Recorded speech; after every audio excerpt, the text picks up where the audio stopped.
Food delivery drivers who don't control the outcome of your life are far more accurate in getting your address right so you can get food in your stomach than cops are who hold your life in the palm of their hand and could potentially put a bullet in your stomach.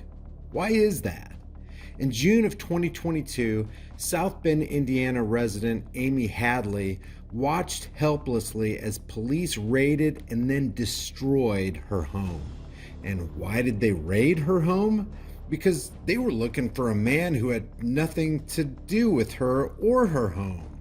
Almost a year and a half later, Amy still suffers from PTSD from the event, and her house still isn't fully repaired because they can't afford to fix what the cops broke. Her son Noah, who was just 15 at the time, was the only one there when police surrounded his home and started calling for occupants to come out. He followed their instructions and told them that he was the only one in the house. Officers held Noah at gunpoint, cuffed him, and took him away without letting him call his mom. A neighbor had called Amy, telling her what was happening at her home, and she arrived shortly after cops took her son away. None of the officers believed Amy when she tried to explain that the officers had the wrong house. That's not him. Wrong house. That's not the right house. That's what we're trying to tell you. That is not the right house. She watched from down the street as a SWAT team and other officials shattered windows with tear gas grenades, flooded the house with toxic fumes, upended furniture, tore down fixtures, punched holes in the walls, destroyed family photos and drawings, and rifled through the family's belongings. Also, they could protect and serve the community. I mean, this is all necessary, right? When the dust settled, the house was uninhabitable for days. Tear gas saturated everything. Glass filled the beds, windows and walls were shattered and mangled, and as a result of the cops' destructive behavior in the land of the free, Amy and her family had to sleep in her car. Amy tried to get answers and compensation from the government agencies, but they denied her requests. Her insurance company covered only part of the damage, and no doubt her premiums went up. Thanks, protectors and servants. She was left with thousands of dollars worth of damage, and she has to pay this out of her own pocket. Now, I presume that cops are human beings. They don't act like it, but let's just assume that they are. Can you imagine being the cop or the team of cops who destroyed somebody's house and then just walked away, leaving them to pick up the pieces of their broken life?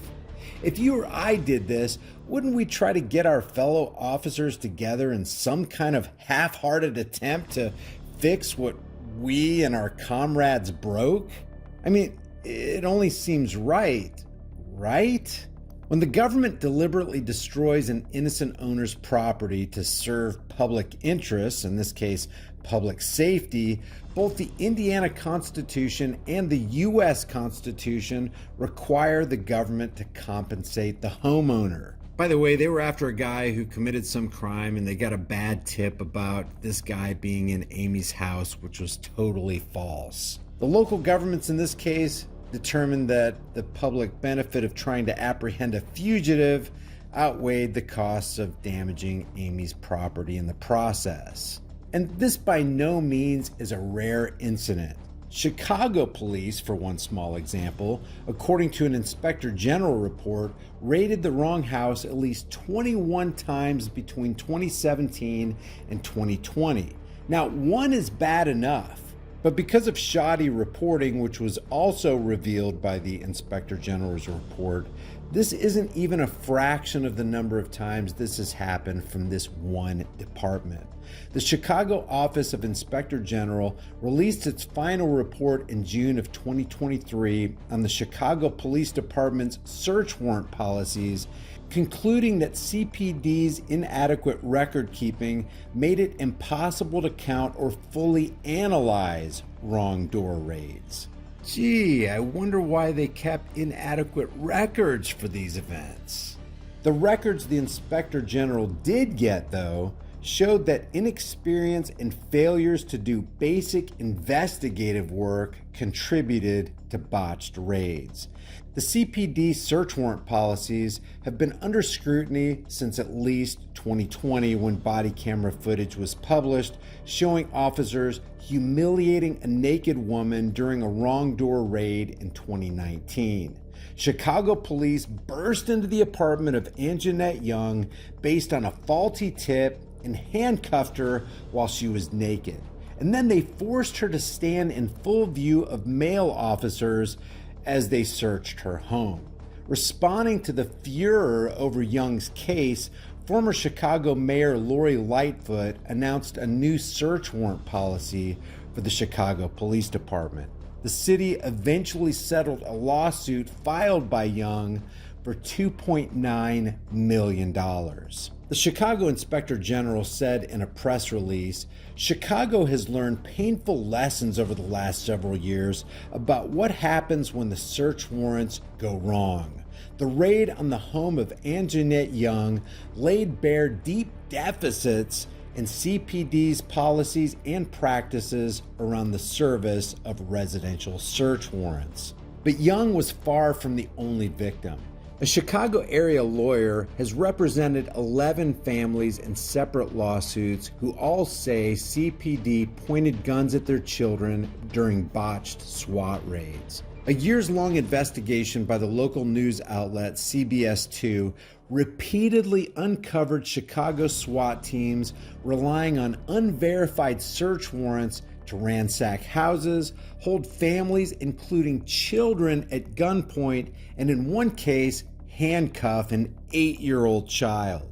In another case, 17 Chicago police officers burst into a family's house with their guns drawn during a 4-year-old's birthday party. The members of one Chicago family say officers raided their house 3 times in 4 months looking for someone the residents say they don't know. In 2018, Chicago settled another lawsuit by a family who claimed CPD officers stormed their house and pointed a gun at a 3-year-old girl, and the settlement was for $2.5 million. The Inspector General said, quote, "The IG's findings are entirely consistent with what our office has discovered in our clients' lawsuits against the city of Chicago. Sloppy, unsupervised investigations of uncorroborated tips from informants that led to rubber-stamped search warrants for the wrong homes and resulted in serious emotional trauma to innocent families of color, including literally thousands of children over the years. And this description does not even address the way in which officers have treated and policed people once they enter their homes to execute the warrant. With this kind of police work, it's no surprise at all that community trust has been and remains CPD's biggest challenge. In one lawsuit filed by Jasmine Vale and her family in 2020, Vale claimed that CPD trained their guns on a grandmother and child, screamed obscenities at them, and ransacked their house, causing thousands of dollars in damage. The lawsuit said the search warrant was based on a tip from an anonymous informant that the grandmother's son possessed, get this, an unlicensed gun, which means Chicago police don't give a damn about the Second Amendment. Chicago cops never bothered to learn that the son had moved to California 7 years ago. The number of residential search warrants executed by CPD has dropped sharply since 2019, but that may just be because they're obscuring even more records. In years prior, CPD was serving more than 1,000 search warrants a year. In both 2020 and 2021, it served fewer than 200, according to their botched reporting. But the report praises CPD for taking, quote, encouraging steps toward increasing accountability by drafting revisions to its search warrant policies, including a newly proposed electronic data application that could significantly improve record keeping. In a statement to the Chicago Sun-Times, the Chicago Police Department noted that the Inspector General report only studied residential search warrants until 2021. And they say, quote, "Since that time, CPD has made numerous revisions to policy and training, including greater supervision and accountability within the process of search warrant development and service." The Chicago Police Department also said, quote, "Following search warrants that are identified as wrong raids, the department conducts critical incident after action reviews." In other words, don't worry, community. When we realize we terrorized the wrong people, we give ourselves a good talking to. So how would you feel if you were having Christmas or New Year's dinner with family and friends, or celebrating a child's birthday, and a SWAT team smashes into your home, pointing guns at you, shouting obscenities, throwing your grandparents to the ground, ransacking your house, and terrorizing your kids? Has this ever happened to you? If it has, leave a comment below. Do you still trust cops, knowing that at any moment some power-drunk psychopath and his henchmen will enter your home and put your life on the chopping block like Amber Geiger did before ending the life of an innocent Botham Jean? Leave your thoughts about this for the world and the global thought police in the comment section below. If you haven't done so already, subscribe to the channel, hit the bell notification icon, give it a thumbs up, share it with everybody you know, and don't forget to subscribe to my email list through my website, highimpactflix.com. That's highimpactflix.com. If you want to support the channel, grab a shirt, become a channel member, but more importantly, stand for your rights. If you don't exercise your rights, you will lose them. I will see you in the next video.